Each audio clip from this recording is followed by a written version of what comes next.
Hello dear student, how are you. इस video में हम करने वाले हैं क्लास 12th इकोनॉमिक्स के आप लोगों के एग्जाम के लिए जो सब्जेक्टिव क्वेश्चन का परख का सीरीज लेकर के आए हैं। उसमें हम लोग आज करने वाले हैं सेट नंबर 4 को। इससे पहले सेट नंबर 1, सेट नंबर 2 और सेट नंबर 3 के लिए ऑलरेडी वीडियो अपलोड हो चुका है। अगर आप उसको नहीं देखे हो तो जाके देख लेना, क्योंकि वो आपके एग्जाम के पॉइंट ऑफ व्यू से बहुत ज्यादा इंपॉर्टेंट है। इस वीडियो में हम लोग करने वाले हैं सेट नंबर 4 को। चलो बाकी बातें हम लोग बाद में करेंगे। सबसे पहले हम लोग पढ़ना स्टार्ट करते हैं, ठीक है। एक सेकंड देना, हाँ। देखो, पहला क्वेश्चन यहां हम लोगों को क्या बोल रहा है। बोल रहा है define marginal revenue. Marginal revenue क्या होता है? तो मार्जिनल रेवेन्यू का मतलब होता है जब हम लोग कभी भी वन एडिशनल या वन एक्स्ट्रा कमोडिटी को सेल करते हैं, तो एक एक्स्ट्रा गुड्स को सेल करने की वजह से टोटल रेवेन्यू में जो चेंजेस आता है उसी को कहते हैं marginal revenue. Marginal revenue total revenue में होने वाले चेंजेस को कहा जाता है, ठीक है। The increase in the total income due to increase of one unit in the total quantity of a commodity is called marginal revenue. That is the that is the increase in total revenue due to one additional unit of production is called marginal revenue. Marginal revenue का formula हम गलती से यहाँ पे marginal utility लिख दिए ना। Marginal utility गलती से लिख दिए। Marginal revenue is equal to total revenue divided by change in quantity, या आप बोल सकते हैं marginal revenue n is equal to total revenue n minus total revenue n minus 1। ये फॉर्मूला होता है, ठीक है। चलो नेक्स्ट क्वेश्चन पे आते हैं हम लोग। नेक्स्ट क्वेश्चन में हम लोगों को देखो क्या बोल रहा है। What is meant by recession. Recessions का मतलब क्या होता है? तो देखो, रिसेशंस का मतलब एक ऐसा पोजीशन होता है जिस इसको हम लोग बोलते हैं मंदी। रिसेशन को क्या बोला जाता है? मंदी। क्राइसिस भी बोलते हैं इसको, ठीक है। अब आर्थिक महामंदी आपको याद है कब हुआ था? 1929 1929 हुआ था। 1929 से 1930 के आसपास में ये शुरू हुआ था। अब देखो, महामंदी यानी कि रिसेशंस क्या होता है, जिसको क्राइसिस भी बोलते हैं। एक ऐसा पोजीशन होता है जहां किसी भी कंट्री का प्रोडक्शन और एम्प्लॉयमेंट दोनों नीचे गिरता है। ना तो लोगों को कोई रोजगार मिलता है, ना ही तो किसी तरीके का कोई प्रोडक्शन होता है, ना तो लोगों के पास कोई पैसा होता है। तो ऐसा सिचुएशन जहां प्रोडक्शन भी बहुत तेजी से नीचे गिर रहा है और जहां पे एम्प्लॉयमेंट भी बहुत तेजी से नीचे गिर रहा है। ना तो लोगों के पास खाने के लिए कुछ है, ना ही तो लोगों के पास पैसा है। तो ऐसे पोजीशन को हम लोग रिसेशंस बोलते हैं, जिसको हम लोग क्राइसिस के नाम से भी जानते हैं, ठीक है। आगे नेक्स्ट बोल रहा है what is meaning of devaluation of currency. अब डिवैल्यूएशन ऑफ करेंसी का मतलब क्या है, समझना। डिवैल्यूएशन ऑफ करेंसी का मतलब होता है कि जब हम लोग किसी एक देश के करेंसी के वैल्यू जब किसी एक देश का करेंसी का वैल्यू दूसरे देश के करेंसी के वैल्यू से कम होता है, तब इसको बोला जाता है डिवैल्यूएशन ऑफ करेंसी। जैसे मान लो कि अगर हम आपको ये बोले कि अभी अगर हमको अमेरिका का $1 चाहिए होगा, तो लगभग हमको $1 के लिए अभी प्रेजेंट टाइम में हमको कितना रुपया खर्च करना होगा पता है? 86.6 समथिंग। यानी आप इतना पकड़ के रखो कि लगभग 87 रुपीज हमको जो है वो $1 के लिए खर्च करना होगा। यानी यहां जो है हमसे डॉलर मजबूत है और मेरा रुपया जो है उसका डिवैल्यूएशन हुआ है, मतलब रुपया जो है उसका वैल्यू कम हो गया है। आगे जाके अगर ये और बढ़ जाए, मान लो कि एक डॉलर का अगर वैल्यू जो है वो इंडिया में अगर मान लो 90 रुपया के बराबर अगर हो गया, इसका मतलब है कि वहां का $1 हमारे 90 रुपया के बराबर होगा। मतलब हमारे मनी का जो वैल्यू है, हमारे जो मुद्रा का जो वैल्यू है, हमारा जो करेंसी का वैल्यू है, वो कम हो जा रहा है। इसी को बोला जाता है मनी का डिवैल्यूएशन होना। When the exchange rate of the currency of a country is reduced against the currency of another countries in order to promote investment, it is called devaluation। हमारे देश का करेंसी दूसरे देश के करेंसी के value से कम हो गया, तो इसको डीवैल्यूएशन हम लोग बोलते हैं, ठीक।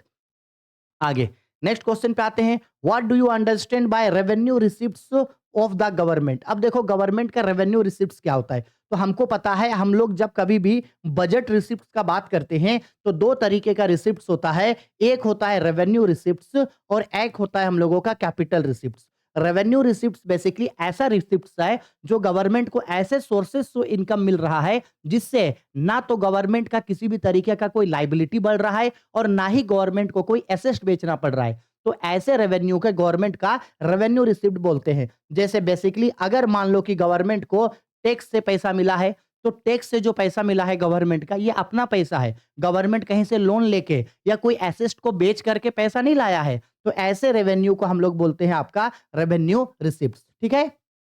बोल रहा है all types of taxes and duties collected by the government, interest and dividend received on investment and the amount received in return of various services are called revenue receipts. आप इसको चाहे तो आप दूसरी लैंग्वेज में भी बता सकते थे। रेवेन्यू रिसिप्ट्स किसी भी गवर्नमेंट का ऐसे रिसिप्ट्स होते हैं जो गवर्नमेंट के ना तो लाइबिलिटी को इंक्रीज करता है और ना एसेट के वैल्यू को कम करता है। अगर इनको छोड़ के कहीं से पैसा आ रहा है सरकार को तो वो सरकार का आपका रेवेन्यू रिसिप्ट्स आपका कहलाएगा।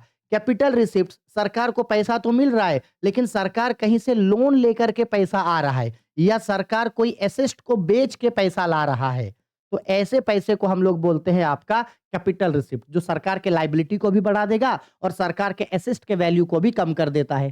ठीक है, आया मेरा बात समझ में? आगे, व्हाट इज टैक्स? टैक्स क्या होता है? हाँ जी, टैक्स क्या होता है? तो टैक्स का मतलब सिंपल सा बात है, किसी भी देश के सरकार को यानी किसी भी कंट्री को, टैक्स का मतलब होता है कि किसी भी कंट्री को उनके लोगों के द्वारा जो पैसा मिलता है वो टैक्स कहलाता है। टैक्स किसी भी कंट्री के गवर्नमेंट का या टैक्स किसी भी कंट्री का रेवेन्यू का सबसे बड़ा सोर्स है। अगर हम इंडिया का बात करें तो इंडिया हमारे देश को चलाने के लिए पैसा चाहिए। पैसा कहाँ से आएगा? पैसा का सबसे बड़ा सोर्स होता है टैक्स, जो यहाँ के लोगों के द्वारा दिया जाता है। हाँ, ये अलग बात है कि टैक्स बेसिकली दो तरीके का लगाया जाता है। एक होता है हम लोगों का डायरेक्ट टैक्स और एक होता है हम लोगों का इनडायरेक्ट टैक्स। ठीक है, और हम डायरेक्ट टैक्स और इनडायरेक्ट टैक्स का डिफरेंस भी करवाए हैं। डायरेक्ट टैक्स में बेसिकली क्या-क्या आता है? डायरेक्ट टैक्स में आता है हम लोगों का इनकम टैक्स वगैरह आता है, जबकि इनडायरेक्ट टैक्स में हम लोगों का जीएसटी वगैरह आता है। ठीक है, वही हम लोगों को यहाँ पे टैक्स के बारे में यहाँ लिखा हुआ है। क्लियर बात है मेरा? हो गया? चलो, कई सारे क्वेश्चंस ऐसे होंगे जो आप लोगों को पहले से आंसर पता होगा या आप उसको अपने शब्दों में भी लिख के आंसर लिख देना। क्या बोल रहा है? What is final item? Final item बोलो या फाइनल गुड्स बोलो। तो बेसिकली ऐसा कोई भी गुड्स जिसको हम लोग कंजम्पशन के लिए यूज कर सकते हैं। ऐसा कोई भी गुड्स जिसका यूज हम लोग कंजम्पशन के लिए करते हैं, ऐसे गुड्स को हम लोग बोलते हैं फाइनल गुड्स। और ऐसा कोई भी गुड्स, याद रखना, ऐसा कोई भी गुड्स जो रॉ मटेरियल का काम करेगा, ऐसा कोई भी गुड्स जो रॉ मटेरियल का काम करता है वो मेरे लिए मेडिएटरी गुड्स कहलाता है। मेडिएटरी या इंटरमेडिएटरी गुड्स मेरे लिए वो कहलाएगा।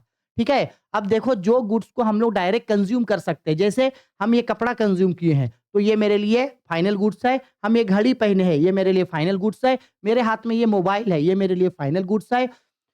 अनाज खाते हैं, ठीक है, तेल खाते हैं, तेल लगाते हैं, साबुन लगाते हैं, कोलगेट कर रहे हैं, ये सब मेरे लिए फाइनल गुड्स है। आया समझ में?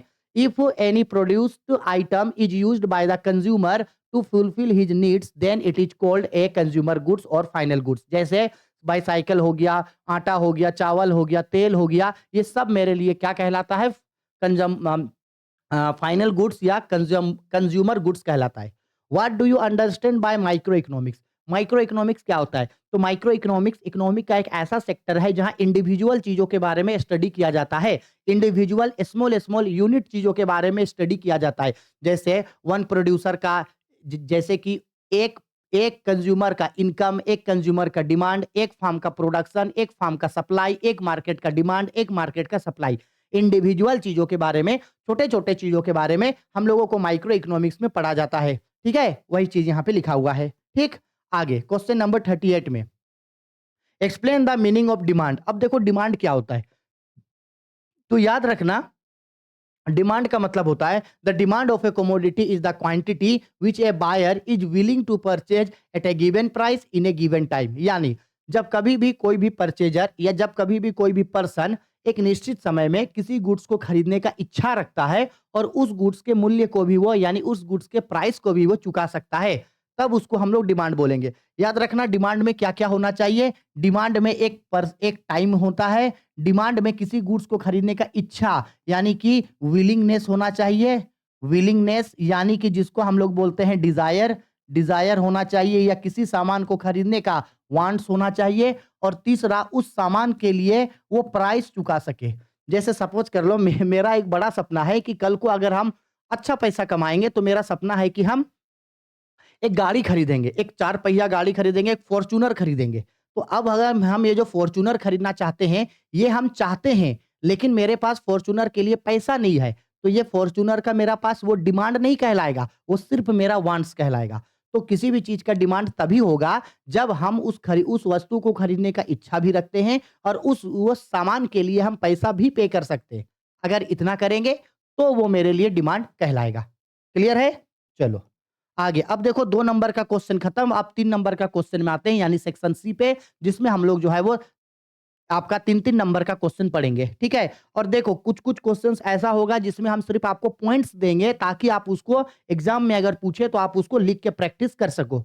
देखो क्वेश्चन नंबर 39 पे बोल रहा है any 3 central problem of an economy. Actual में क्वेश्चन में पूछा था, यहाँ पे राइट छूट गया हमसे, right any central problems of an economy. एक इकोनॉमिक्स का हम लोगों को बोल रहा है कि 3 सेंट्रल प्रॉब्लम्स को बताओ। तो हमको पता है कि एक इकोनॉमिक में 3 सेंट्रल प्रॉब्लम होता है। जो सबसे पहला भाई हटना, जो पहला सेंट्रल प्रॉब्लम होता है लिखे there are 3 main central problem of an economy. सबसे पहला प्रॉब्लम होता है व्हाट टू प्रोड्यूस, दूसरा होता है हाउ टू प्रोड्यूस और तीसरा होता है फॉर होम टू प्रोड्यूस। तो आपको इसको थोड़ा-थोड़ा कम से कम इसको 2-2 लाइन आपको डील करना है एग्जाम में। सिर्फ छोड़ के मत आ जाना कि सर जी आप छोड़े थे तो हम लोग भी छोड़ दिए। नहीं बाबा, थोड़ा-सा इसको आप लोग डील करके आओगे एग्जाम में। क्लियर है? ठीक।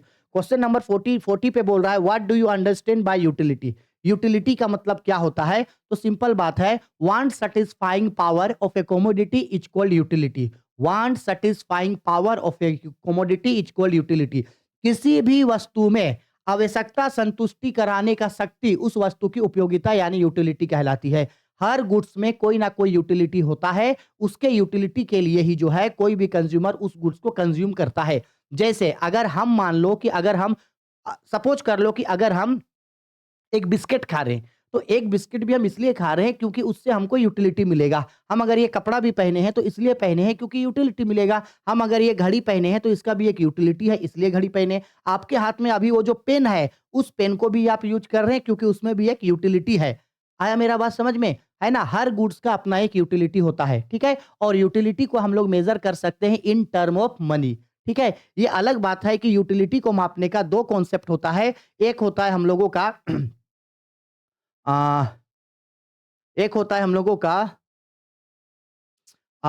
ऑर्डिनल, एक होता है ऑर्डिनल सॉरी पहले कार्डिनल। एक होता है कार्डिनल यूटिलिटी कॉन्सेप्ट, जिसको किसने बताया था? प्रोफेसर मार्शल ने बताया था। और एक होता है ऑर्डिनल यूटिलिटी कॉन्सेप्ट, जिसको हिक्स हिक्स एंड एलन ने बताया था, ठीक है? इसको भी चाहो तो याद रख लेना।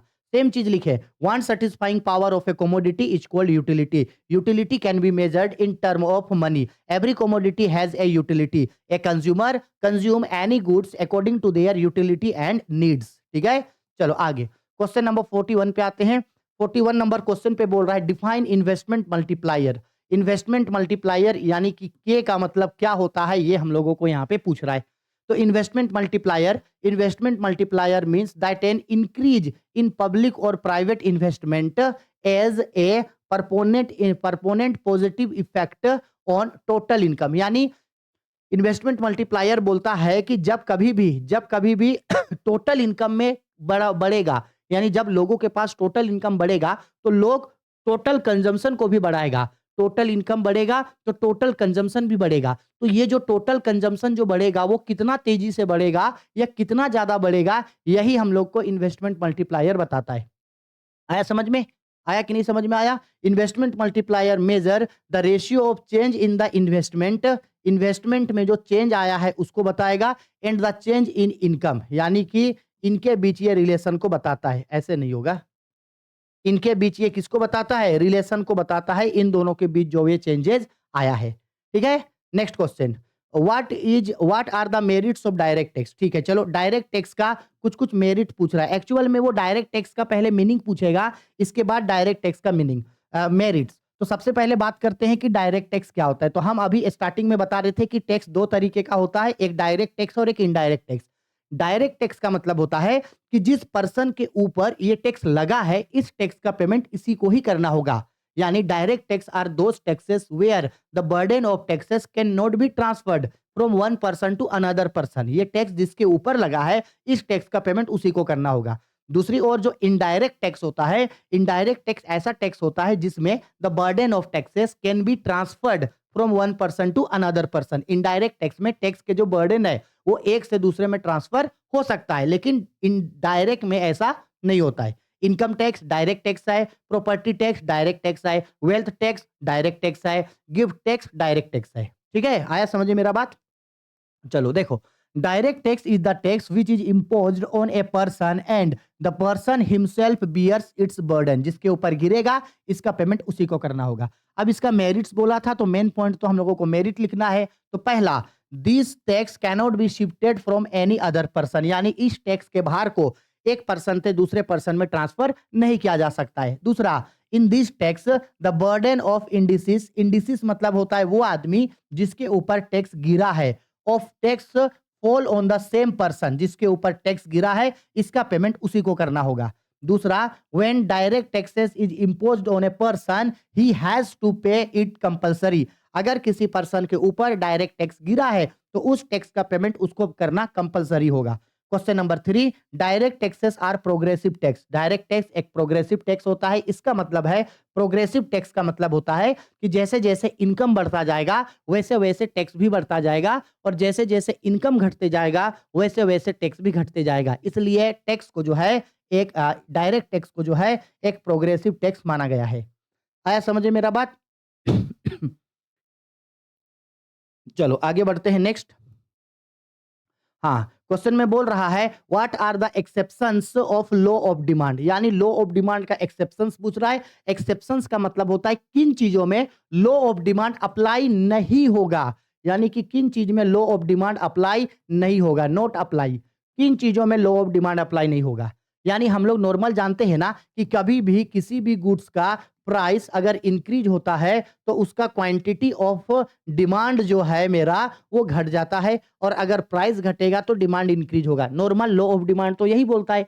लेकिन अगर हम लोग बात करें कि एक्सेप्शंस का मतलब किसमें लॉ ऑफ डिमांड हम लोगों का लागू नहीं होगा, तो देखो किसमें नहीं लागू होगा। अगर प्रेस्टिजियस गुड्स है तो लॉ ऑफ डिमांड अप्लाई नहीं होगा। अगर गिफ्टिंग गुड्स है तो भी लॉ ऑफ डिमांड अप्लाई नहीं होगा।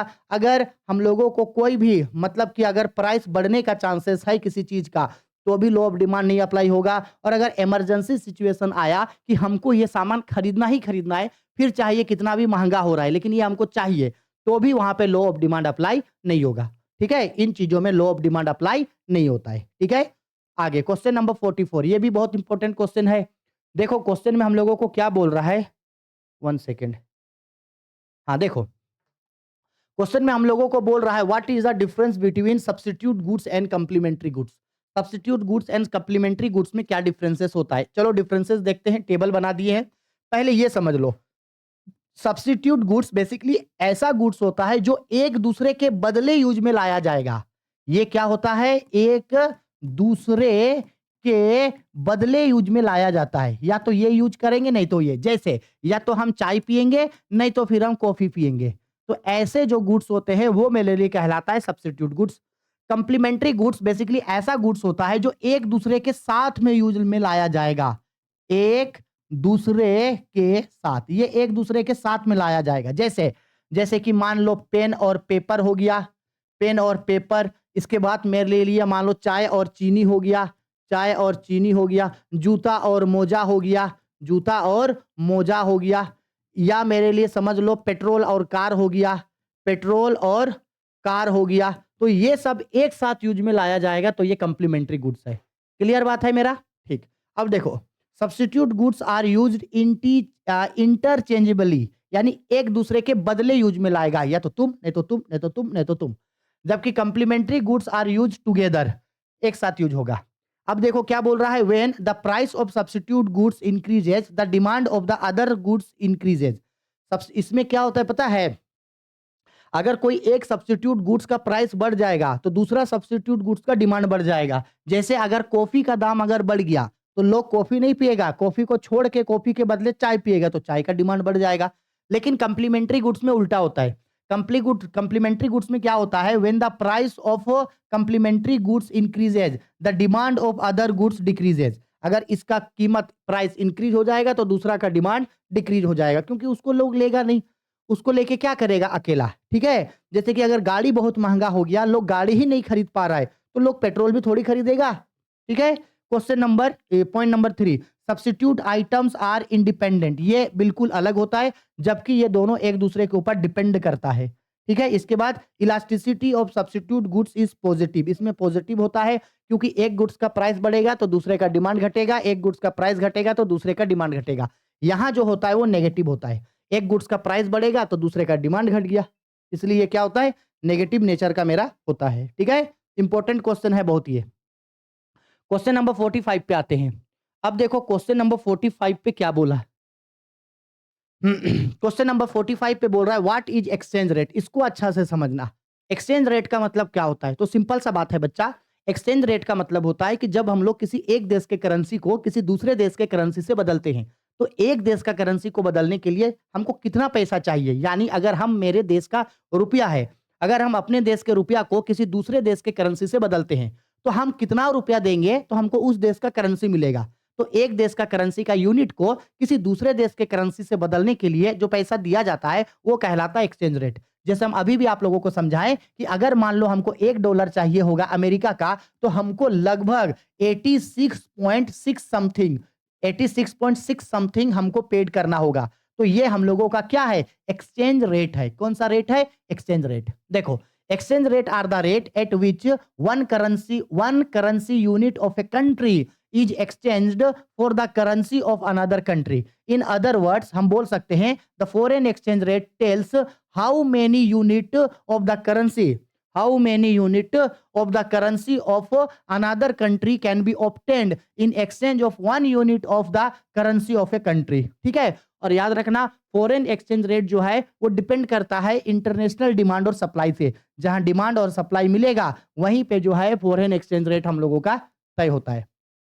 ठीक है, फॉरेन एक्सचेंज रेट दो तरीके का होता है, एक फिक्स एक्सचेंज रेट होता है और दूसरा हम लोगों का होता है आपका changeable flexible exchange rate. Fix exchange rate और flexible exchange rate. Fix exchange rate दो तरीके से या तीन तरीके से तय हो सकता है, एक ब्रेटन वुड्स कॉन्फ्रेंस, एक गोल्ड स्टैंडर्ड और एक गवर्नमेंट तय करेगा। जबकि फ्लेक्सिबल एक्सचेंज रेट जो है वो मार्केट का डिमांड और सप्लाई उसको तय करता है। ठीक है, ये सब हम आप लोगों को बताए हैं पहले भी।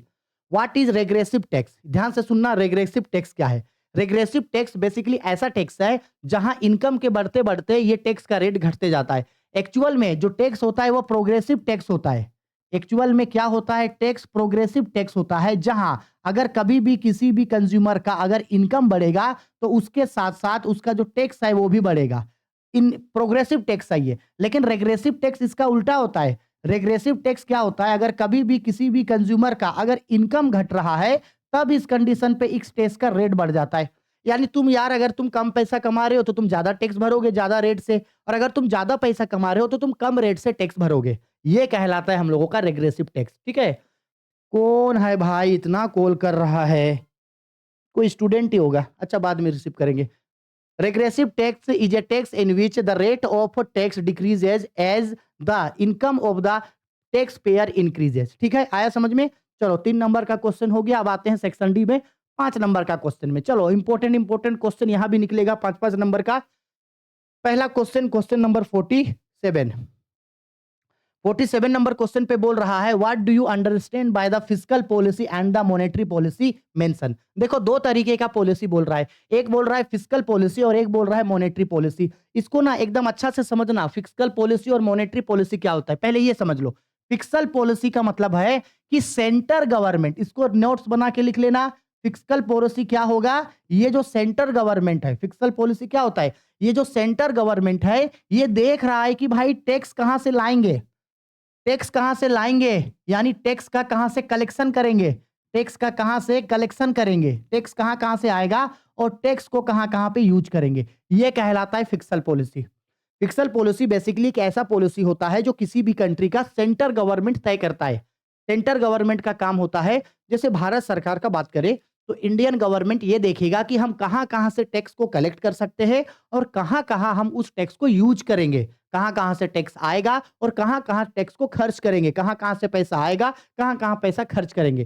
तो ये काम जो सेंटर गवर्नमेंट करता है वो होता है फिस्कल पॉलिसी। और दूसरी ओर अगर हम मॉनेटरी पॉलिसी का बात करें तो ये किसी भी देश का सेंट्रल बैंक, किसी भी देश का सेंट्रल बैंक, अब इंडिया का सेंट्रल बैंक का बात करें तो आरबीआई, आरबीआई देखता है कि हमारे देश में, यानी हमारे देश में जो भी कमर्शियल बैंक्स है या हमारे देश में मनी का कितना, मतलब कि पैसा कितना है, यानी कि जो क्रेडिट क्रिएशन करता है कि भाई कमर्शियल बैंक के पास पैसा ज्यादा है या कमर्शियल बैंक के पास पैसा कम है, कमर्शियल बैंक के पास पैसा ज्यादा है या कमर्शियल बैंक के पास पैसा कम है। तो देश का सेंटर गवर्नमेंट ये देखता है कि पैसा का मात्रा कितना है, क्वांटिटी ऑफ मनी कितना है, पैसा ज्यादा है या पैसा कम है। अगर पैसा ज्यादा है तो कम करना होगा मार्केट से, और अगर मार्केट में पैसा कम है तो हमको पैसा बढ़ाना होगा। तो इस चीज को हम लोग बोलते हैं मॉनेटरी पॉलिसी। याद रखना, फिस्कल पॉलिसी सेंट्रल गवर्नमेंट तय कर रहा है, मॉनेटरी पॉलिसी सेंट्रल बैंक यानी कि आरबीआई देख रहा है। फिस्कल पॉलिसी से या टैक्स कहां से आएगा, टैक्स कहां पे यूज होगा, ये सब देखा जाता है। और जबकि मॉनेटरी पॉलिसी में ये देखा जाता है कि देश में जो है वो पैसा कितना है, पैसा कम हो रहा है या पैसा ज्यादा हो रहा है, यानी क्रेडिट कंट्रोल किया जाता है। आया समझ में? इतना याद रखोगे, ये की पॉइंट है, ये बेसिक पॉइंट है, ठीक है, याद रखने में आसानी होगा। देखो फिस्कल पॉलिसी क्या बोल रहा है, the government obtained public income from sources like taxation, public डेप्ट etcetera, and spend its on administration, जैसे कि डिफेंस में, पब्लिक सर्विस में, ठीक है, इस सब में खर्च करेगा, कहां कहां पैसा आया, कहां कहां खर्च किया। बोल रहा है ऑल दीज आर फिक्सल और fiscal activity, the policy related to the direction and the control of these activities is called fiscal policy. In other words, the policy related to control and direction the public expenditure is called fiscal policy. ठीक है, और ये तय कौन कर रहा है, ये तय कर रहा है हम लोगों का देश का गवर्नमेंट। कौन तय करेगा? गवर्नमेंट। और कौन गवर्नमेंट? सेंटर गवर्नमेंट तय करेगा। ठीक है, चलो अब मॉनेटरी पॉलिसी के बारे में बताए थे ना, आरबीआई करेगा। देखो मॉनेटरी पॉलिसी क्या होता है, monetary policy the policy of the government related to the control and direction of the quantity of money and and and credit the and credit is called monetary policy. इसमें छूट गया है, monetary policy the policy of the government related to control, central bank मेरा यहाँ ये देखो जो है, ये देखो छूट गया था। बोल रहा है monetary policy is implemented by the central bank of the country. In India monetary policy is implemented by the reserve bank. India में मॉनेटरी पॉलिसी को कौन इंप्लीमेंटेड करता है? आरबीआई। एग्जाम में एमसीक्यू में पूछेगा ये क्वेश्चन, ठीक है। बोल रहा है the main area of work of monetary policy is to control the amount of credit to fulfil certain objective. अब आरबीआई जो है वो क्रेडिट कंट्रोल कैसे करता है, ये हम सबको पता है। दो मेथड अपनाता है आरबीआई, एक होता है क्वांटिटेटिव मेथड और एक होता है क्वालिटेटिव मेथड। क्वांटिटेटिव मेथड में डायरेक्ट मनी को कंट्रोल करता है, जैसे कि बैंक रेट को कंट्रोल कर दिया, ओपन मार्केट में सिक्योरिटी को परचेज एंड सेल कर दिया, सीसीआर को कंट्रोल करेगा, आपका स्टैट्यूटरी लिक्विडिटी रेशियो एसएलआर को करेगा। ये होता है हम लोगों का क्वांटिटेटिव। और दूसरा होता है क्वालिटेटिव। क्वालिटेटिव में कोई पॉलिसी बना देगा, कोई पॉलिसी को चेंज कर देगा, बैंक को गाइडलाइन इशू कर देगा, या तो फिर बैंक को कोई ट्रेनिंग दे देगा, डेवलपमेंट रिलेटेड काम कर देगा, ये सब। ठीक है, ये हम आप लोगों को सेंट्रल बैंक वाला टॉपिक में पढ़ाए हैं बहुत अच्छा से। नेक्स्ट क्वेश्चन में बोल रहा है what is difference between perfect competition market and monopoly market. भाई बहुत इंपॉर्टेंट चीज है, बहुत इंपॉर्टेंट चीज है। मार्केट में आप लोगों को एग्जाम से रिलेटेड क्वेश्चन, मार्केट से रिलेटेड क्वेश्चन आप लोगों को एग्जाम में दिखेगा, ये मेरा गारंटी है। 5 नंबर का क्वेश्चन मार्केट से रिलेटेड दिखेगा। हो सकता है आपको पूछ दे कि परफेक्ट कंपटीशन मार्केट क्या है, प्राइस डिटरमिनेशन क्या होता, कैसे होता है, या बोल दे मोनोपोली मार्केट क्या है, प्राइस डिटरमिनेशन कैसे होता है, या इन दोनों मार्केट में डिफरेंसेस दे जो दिया है। इन तीनों में से कोई एक क्वेश्चन आपको एग्जाम में 5 नंबर का मार्केट के ऊपर दिखेगा। बिलीव नहीं होगा, एग्जाम सेंटर में बैठोगे ना आप लोग तो याद करना, हमको 18 तारीख या 20 तारीख को बैठोगे ना, उस समय याद करना कि अरे विक्की भैया तो बोले थे, राहुल सर तो बोले थे ये क्वेश्चन आएगा, और सच में आ गया। देखो डिफरेंस है परफेक्ट कंपटीशन मार्केट और मोनोपोली मार्केट। ठीक है, परफेक्ट कंपटीशन मार्केट क्या होता है? In this market large number of buyer and seller. Perfect competition market में large number of buyer and seller होता है, जबकि मोनोपोली मार्केट में in this market only one seller और firm but a large number of buyer. एक ही वो seller होगा लेकिन लार्ज नंबर पे बायर होगा। इसके बाद एवरेज रेवेन्यू याद रखना, परफेक्ट कंपटीशन मार्केट में एआर बराबर एमआर होता है। एवरेज रेवेन्यू जो है वो मार्जिनल रेवेन्यू के बराबर होता है, जबकि मोनोपोली मार्केट में जो एवरेज रेवेन्यू होता है वो मार्जिनल रेवेन्यू से अधिक होता है। इसके बाद परफेक्ट कंपटीशन में प्राइस कहां तय होता है, जहां एआर बराबर होता है एमसी का, यहां पे प्राइस तय होगा। जबकि मोनोपोली मार्केट में हमेशा एआर जो है वो एमपी से बड़ा, मार्जिनल कॉस्ट से बड़ा होकर कीमत तय होता है। इसके बाद परफेक्ट कंपटीशन मार्केट में free entry and exit of new firm, new firm अपने मन से इसमें आ सकता है और अपने मन से छोड़ के जा सकता है। जबकि मोनोपोली मार्केट में नए फार्म के एंट्री पे रिस्ट्रिक्शंस होता है। क्या होता है? Restrictions. Point number next point, firm is the price taker. याद रखना, परफेक्ट कंपटीशन में फार्म जो है वो प्राइस टेकर होता है, लेकिन मोनोपोली मार्केट में फार्म जो होता है वो प्राइस मेकर और प्राइस टेकर दोनों होता है। प्राइस मेकर भी होगा खुद और प्राइस टेकर भी होगा। इसके बाद परफेक्ट कंपटीशन मार्केट में नियर सब्स्टिट्यूट गुड्स होता है। आप जिस सामान को बेचोगे उस सामान का दूसरा आदमी भी होगा, लेकिन मोनोपोली मार्केट में नियर सब्स्टिट्यूट गुड्स कोई नहीं होता है। ठीक है, चलो आगे बढ़ते हैं। नेक्स्ट पॉइंट पे आते हैं। यहां पे याद रखना, होमोजीनियस प्रोडक्ट का सप्लाई होता है। ये एकदम मोस्ट इंपॉर्टेंट क्वेश्चन है कि परफेक्ट कंपटीशन मार्केट में होमोजीनियस गुड्स का प्रोडक्शन होता है, जबकि यहां पे प्राइस डिफरेंशिएशन देखने को मिलता है।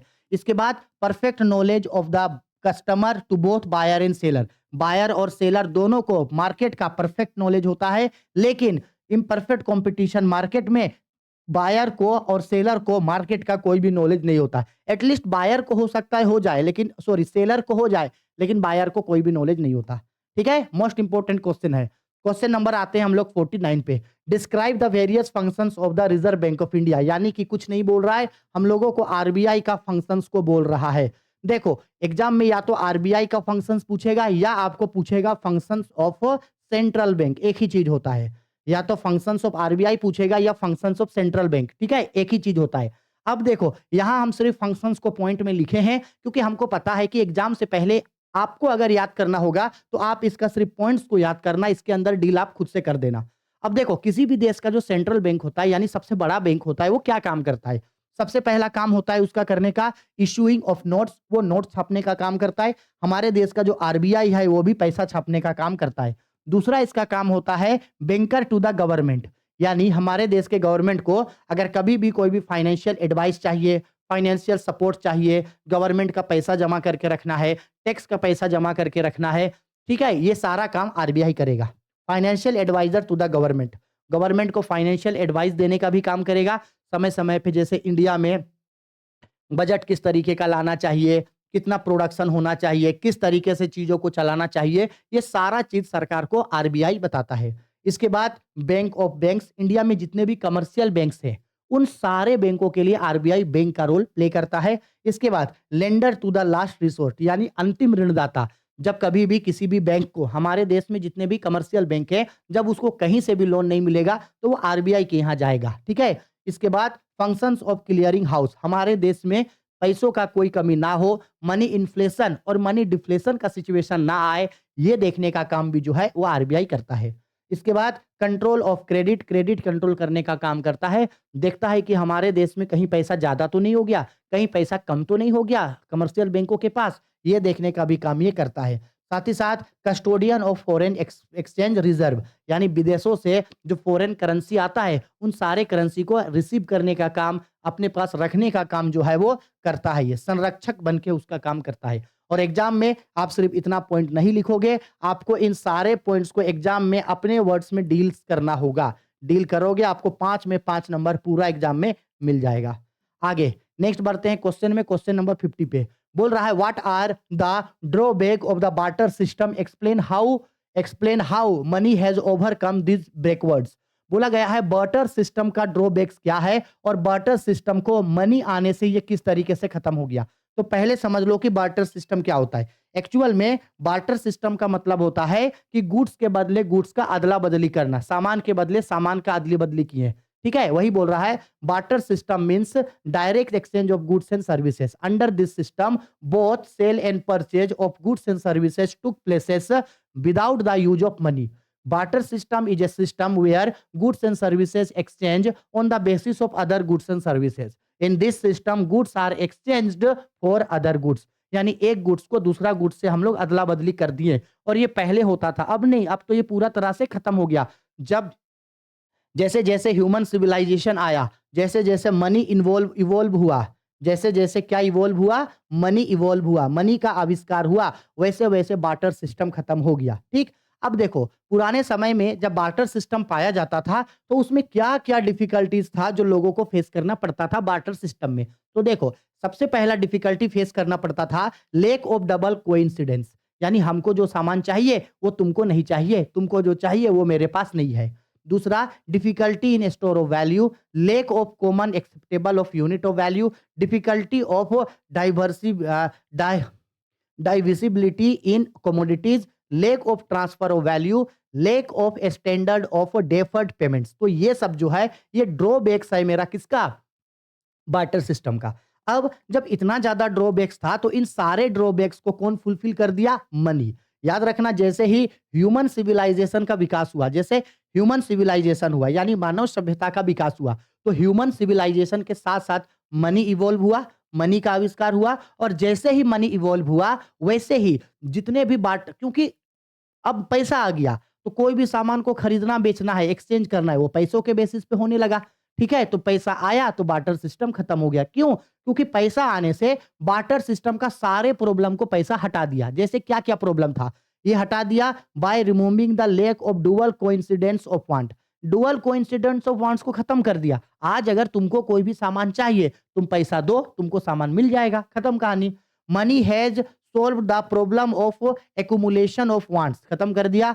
It can simplify heavily payments, it provide common value of all goods and services और यूनिट ऑफ मेजरमेंट ये बन गया। इस वजह से जो है मनी जो है वो पूरा का पूरा बार्टर सिस्टम को मेरा खत्म कर दिया। ठीक है, अब एक न्यूमेरिकल क्वेश्चन हम लोगों के लिए है। देखो 5 नंबर का क्वेश्चन पूछा लेकिन क्वेश्चन में कोई दम नहीं है। बोल रहा है if the consumption function of an economy, एक इकोनॉमी का कंजम्पशन फंक्शन दिया है हम लोगों का, क्या दिया है, दिया है हम लोगों का C is equal to 150 plus 0.6y, ये हम लोगों का दिया है। बाद में उठाएंगे, कौन फोन कर रहे हैं बार बार। देखो यहाँ पे बोल रहा है हम लोगों का C is equal to 150 plus 0.6y है। ठीक है, हम लोगों को बोल रहा है then find the value of MPC, पहले निकालने बोल रहा है MPC, फिर निकालने बोल रहा है मल्टीप्लायर यानी कि K। तो ठीक है, देखो C is equal to 150 plus 0.6y है। ठीक है, तो यहाँ जो मेरा y के साथ जो चीज सटा हुआ रहता है, मतलब y के साथ जो है वो मेरे लिए MPC होता है, बस इतना याद रखना। तो यहाँ जो MPC होगा वो मेरा क्या होगा, 0.6 होगा, खत्म। अब 0.6 आ गया, अब हम लोगों को निकालना है के। तो अगर एमपीसी दिया है तो के का फॉर्मूला होगा K is equal to 1/1 minus MPC. होता है सर? बिल्कुल होता है। तो अब देखो अगर फॉर्मूला होता है K is equal to 1/1 minus MPC, तो वैल्यू डालो। 1/1 माइनस एमपीसी कितना है, 0.6 है, तो 0.6 डालेंगे, यानी 1/1 से 0.6 घटा तो 4.6, नीचे से पॉइंट हटेगा तो ऊपर 10 लग के 4 बच जाएगा, यानी मल्टीप्लाई करेंगे तो 2 दूनी के 4 हो गया और 2 पचे 10, ये हम लोगों का आंसर हो गया। यानी कि हम लोगों का एमपीसी आया 0.6 और के का वैल्यू आया 2.5। देखो बस फॉर्मूला याद करना था। देखो ये 5 नंबर का क्वेश्चन में हम लोगों को पूछा। अब हमको तो नहीं लगता है कि ये 5 नंबर का क्वेश्चन एग्जाम में देगा। हमको जहां तक लगता है कि ये 2 या 3 नंबर वाला में दे सकता है, लेकिन इन्वेस्टमेंट मल्टीप्लायर वाला क्वेश्चन परख का सारे मॉडल पेपर में दे रहा है। इसलिए जितने भी न्यूमेरिकल, जितने भी ग्राफ, जितने भी डिफरेंसेस वाला क्वेश्चन पूरे हम लोग इस परख का चारों मॉडल पेपर में किए हैं, उसको जरूर करना। ग्राफ वाला एक एक क्वेश्चन को करना जो करवाए हैं, आपका डिफरेंस वाला एक एक क्वेश्चन को करना जो करवाए हैं, और न्यूमेरिकल्स जो जो करवाए हैं वो करना, ये बहुत इंपॉर्टेंट है। ठीक है, हालांकि एक नेशनल इनकम कैलकुलेशन वाला भी एक न्यूमेरिकल देना था, लेकिन हमको लगता है मॉडल पेपर में शायद न्यूमेरिकल नहीं दिया, इसलिए शायद परख में भी न्यूमेरिकल नहीं दिया, नहीं तो एक नेशनल इनकम का न्यूमेरिकल होना चाहिए था। लेकिन चलो नहीं है तो कोई बात नहीं। ठीक, तो हम लोगों का इस तरह से खत्म हो जाता है सेट नंबर 4। ठीक है, एक सेट बचा हुआ है, हम ट्राई कर रहे हैं कि वो सेट्स हम आप लोगों के लिए आज ही अपलोड कर दे। अगर किसी कारण से आज हम अपलोड नहीं कर पाते हैं तो कल हम आप लोगों को अर्ली मॉर्निंग या मिड आफ्टरनून तक हम आप लोगों को दे देंगे। आप लोगों को परेशान होने का कोई जरूरत नहीं है। इसके अलावे हम इससे पहले आप लोगों को जो जो पढ़ाए हैं उसको रिवीजन करो, हम जो एमसीक्यूज करवाए हैं उसको करो। अगर मेरा पढ़ाया हुआ पिछले का सारा चीज अगर आप कर लेते हो तो हम आपको गारंटी दे रहे हैं कि भाई एक भी नंबर आपका इकोनॉमिक्स में नहीं कटने वाला है, अगर आप अच्छा से क्वेश्चन आंसर लिख के आओगे। लेकिन अगर आप एक वीडियो देखे और एक वीडियो देखने के बाद बोलोगे कि सर इससे 90% आ जाएगा, नहीं आएगा भाई, एक वीडियो में 90% कहाँ से आएगा? ना तो हम उतना तेज हैं, ना आप उतना तेज हो। इसीलिए आपको मेरा सारा बात सुनना पड़ेगा अगर आप अच्छा से पास होना चाहते हो। नहीं तो अगर आपका इंटेंशन सिर्फ पास होने का है, टॉप-वूप नहीं करना है, सिर्फ पास होना है, तो हम तो हमेशा बोलते हैं सिर्फ पास होना है तो कुछ भी लिख के आना, बस लिख के आना। मेरा सारा लेक्चर वीडियो देख के जाओ और आप कॉपी को भर के आना। अगर सिर्फ पास होना है तो पास हो जाओगे, ठीक है? नहीं तो अगर अच्छा से पढ़ना है, टॉप करना है, तो भाई शुरू का भी वीडियोज़ आपको देखना होगा और मेरा हर बात आपको मानना होगा। अगर मेरा बात को आप काटोगे, तो आपका खुद का नुकसान होगा। हम क्या कर सकते हैं उसमें, ठीक है? चलो बाय।